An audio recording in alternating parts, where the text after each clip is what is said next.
अस्सलाम वालेकुम अजीज तलबा व तालिबात। आज हम 9वीं जमात की 5वीं नज़्म तिलक की मौत पर इस नज़्म का मुतालिया करने जा रहे हैं।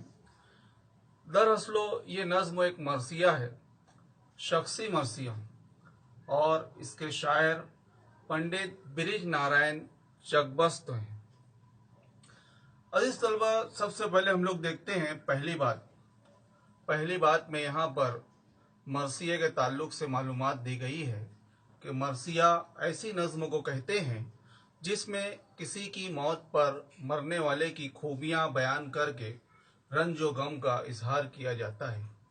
उर्दू में उमूमन यानी आम तौर पर हज़रत इमाम हुसैन रज़ी अल्लाह ताला अन्हु और उनके साथियों की करबला में शहादत के बयान पर कही गई नज़्म को करबलाई मरसिया कहते हैं। करबलाई मरसिया के शहीदों के अलावा करबला के शहीदों के अलावा दीगर किसी शख्स की मौत पर कहे जाने वाले मरसिये को शख्सी मरसिया कहा जाता है। और शख्सी मरसिये की कोई खास हैयत नहीं होती।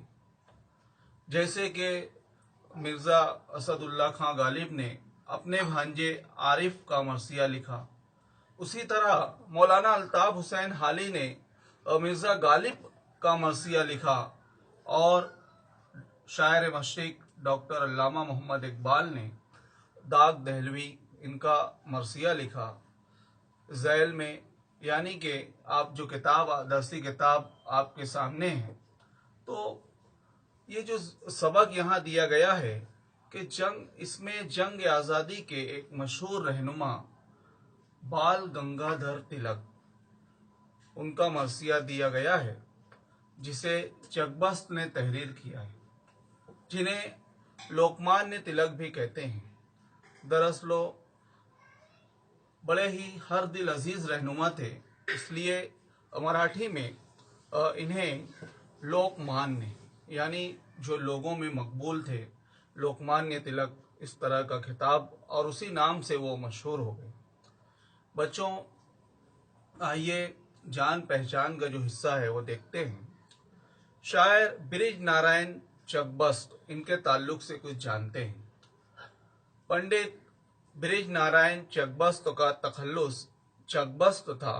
वो सन 1882 ईस्वी में फैज़ाबाद यूपी में पैदा हुए। उनका पेशा वकालत था। अजीज तलबा, एक मशहूर शेर आपने सुना होगा कि जिंदगी क्या है अनासिर में ज़हूर तरतीब, मौत क्या है इन्हीं अज्जा का परेशान होना। अभी हमने जाना कि शायर का जो पेशा है वो वकालत था।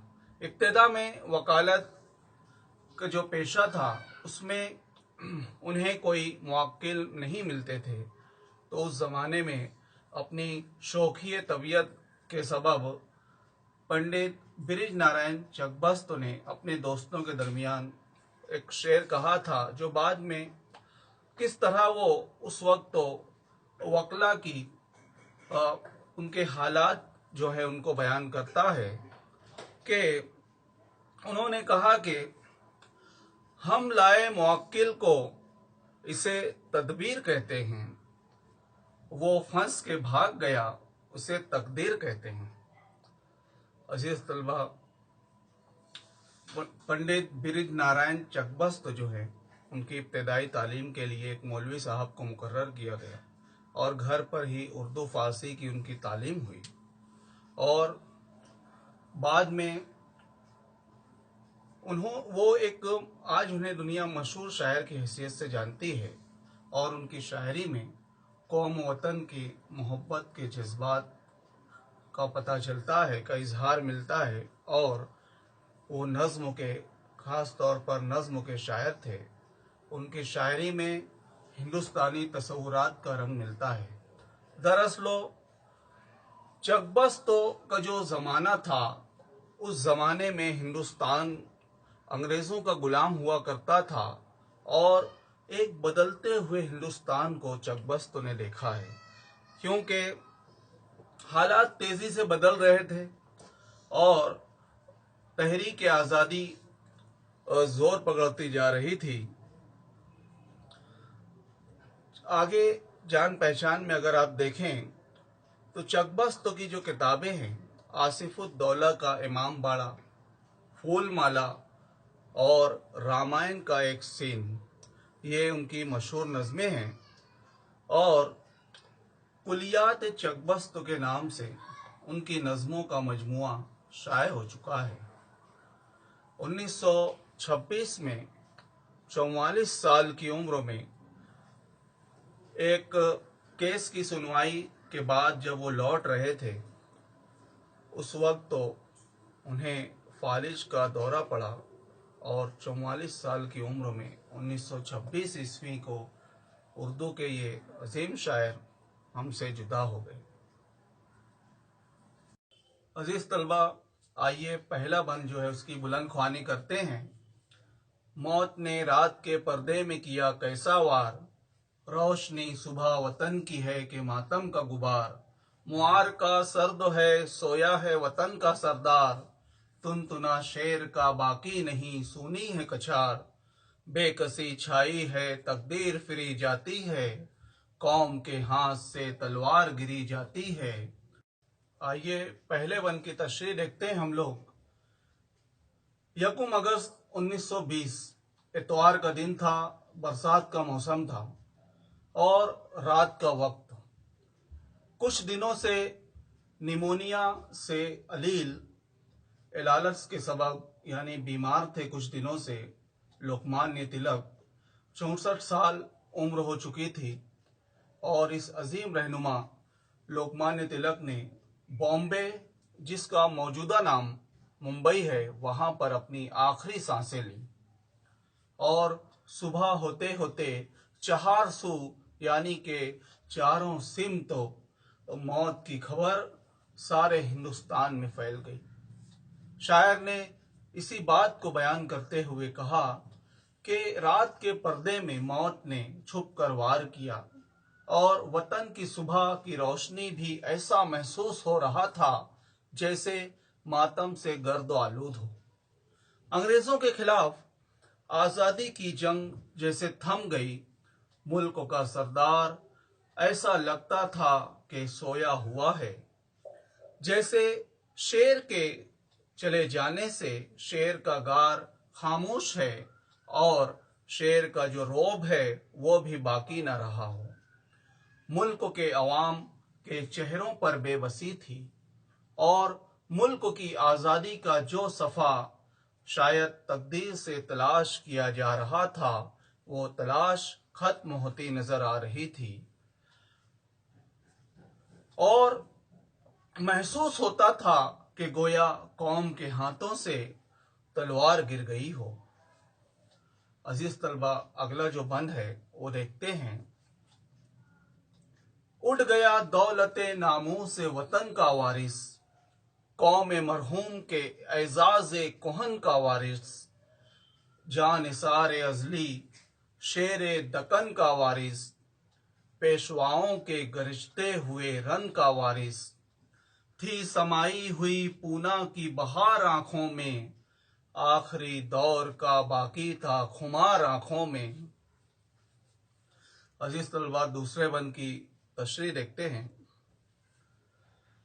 कि तिलक मुल्क व कौम और अहद माजी की शान व शौकत के वारिस ही ना थे, बल्कि वो हर उस शख्स के वारिस और अमीन थे जिसने अंग्रेजों से जंग की और आज़ादी की लड़ाई में हिस्सा लिया।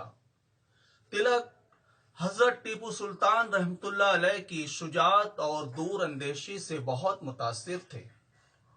इसीलिए शायर चकबस्त ने तिलक को जानिसार अजली शेर दकन का वारिस कहा है। अंग्रेजों के जुल्म सितम मराठा पेशवा अंग्रेजों के जुल्म सितम से मराठा पेशवा भी नाराज थे। इसीलिए शायर ने लोकमान्य तिलक को पेशवाओं का वारिस भी कहा है। मराठा हुकूमत का पाया तख्त पूना हुआ करता था और उस मराठा हुकूमत की शान और शौकत का अक्स अभी भी तिलक की आंखों से झलक रहा था। अब तीसरा बंद जो दिया गया है उसे देखते हैं कि मौत महाराष्ट्र की थी या तेरे मरने की खबर, मुर्दनी छा गई इंसान तो क्या पत्थर पर, पत्तियां झुक गई मुरझा गए सहरा के शजर, रह गए जोश में बहते हुए दरिया थमकर, सर्दो शादाब हवा रुक गई कोहसारों की, रोशनी घट गई दो चार घड़ी तारों की। अब इस बंद की तशरीह देखते हैं कि महाराष्ट्र के इस अजीम रहनुमा की मौत से सारे मुल्क के साथ खुसूसन महाराष्ट्र में गम की लहर दौड़ गई। हर तरफ बेबसी और मायूसी थी। शायर ने इसी कैफियत को शायराना ख्याल में कुछ इस तरह बयान किया कि इंसान तो इंसान, पत्थर भी खामोश हैं, दरख्तों की पत्तियां जैसे तिलक की मौत के गम में सर झुकाकर खिराज अकीदत पेश कर रही हैं, और सहरा के दरख्त तो रंजो गम से मुरझा गए। रवानी और जोश से बहते हुए दरिया भी कुछ वक्त के लिए थम गए। पहाड़ी सिलसिलों की तरोताजा हवा भी रुक गई, और जिस घड़ी तिलक की मौत हुई, रात में चंद लम्हों के लिए तारों की रोशनी मद्धम हो गई। अब बच्चों,